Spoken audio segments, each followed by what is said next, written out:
Now, we think about enjoying life. What does enjoy even mean? What does enjoying life even mean?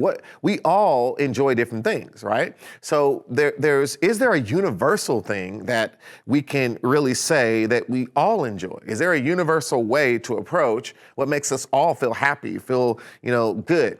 Well, let's first just deal with the word enjoy. Now, let's go back to the whiteboard again. And when we think about enjoy, I want you to consider the word fulfillment.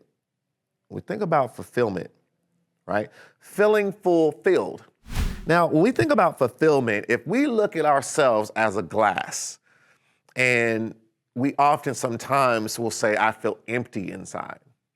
Well, when we think about fulfillment, we're really saying that I have a sense of feeling, filled up with a certain amount of meaning in my life, happiness in my life, joy, things that I actually desire to feel emotionally. If I don't feel good about myself, no matter what I have, it's not real to me, because what's real to me is how I feel. Oftentimes, how we feel is what becomes real. So we have to begin to consider, if there is really one thing that dictates how we see the world, how we see ourselves, it's many times the way we actually feel, and the things that emotionally are driving us, right? So all of this is tied to whether or not we actually get to this place that we think of when we say enjoyment, right? So I want you to consider this for a minute. What is it that makes us feel fulfilled? What needs to be filled up? So let's go back here to my whiteboard here, and we're going to create I'm going to make just like a canister here that can hold water, let's say. So let's look at this kind of like a cup, okay? And when we think about fulfill, and let me get some darker blue, like water here, right? So if we want, to feel fulfilled up here, right? And so in here, if we have this sense of fulfillment. So when we think about how we got here, and we talk about enjoying life. So there are a few levels here that I want to call out. And we'll do it this way. Let me use a brighter color here. So the first level that we want to look at, just going through here like so. The first level we want to look at is we actually like to be able to create, right? So this has to do with making or inventing, right? Being able to create things, make something.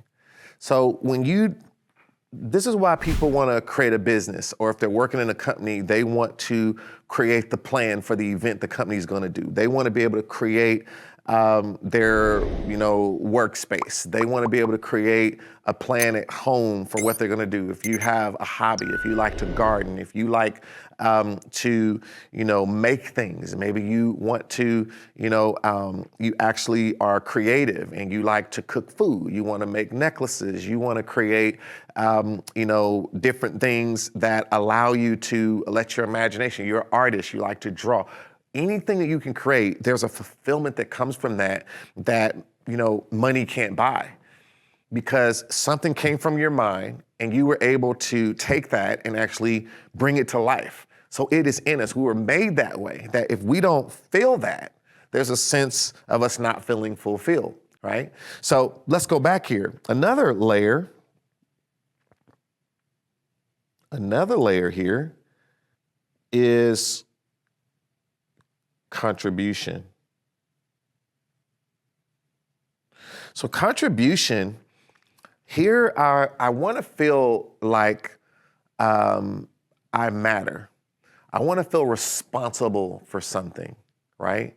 And this is why this is something that's in us by nature, right? That goes all the way back to the garden in the days of Adam, all the way back to the way God made man.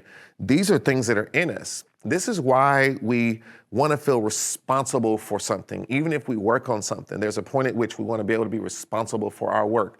We want to be responsible for making sure it came together and get that sense of being needed, right? That I'm needed, that there's a reason that my effort, my work, my thoughts, my being matters, right? And this is why sometimes, parents can feel this with children. People can feel this with pets. That's a real thing. Like you want to feel needed. You want to feel a sense of being able to contribute. You want to be able to be a part. If you're on a team, you want to know you contributed to the team. You don't have to be the best scorer, but you got to know that you contributed. It's just something different, when a team wins and you didn't contribute. Even though you might have got the trophy at the end, it just doesn't feel the same, right? You got all the, your name is on there, like everyone who won, but in your heart, you were injured and you didn't play. So there's a different, you don't feel the same when you couldn't contribute. So this is another key element, right? And I don't care who you are. We talk about enjoying life. We need these, right? Now, let's go back here. And then another key one is we need connection.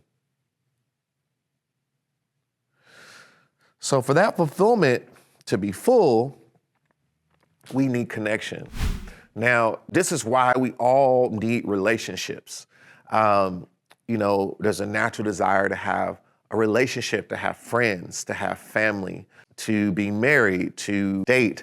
And whether you're married or single, we all have a sense of needing relationships around our life. We want to have people, we want to build bonds. We want to connect with someone, right?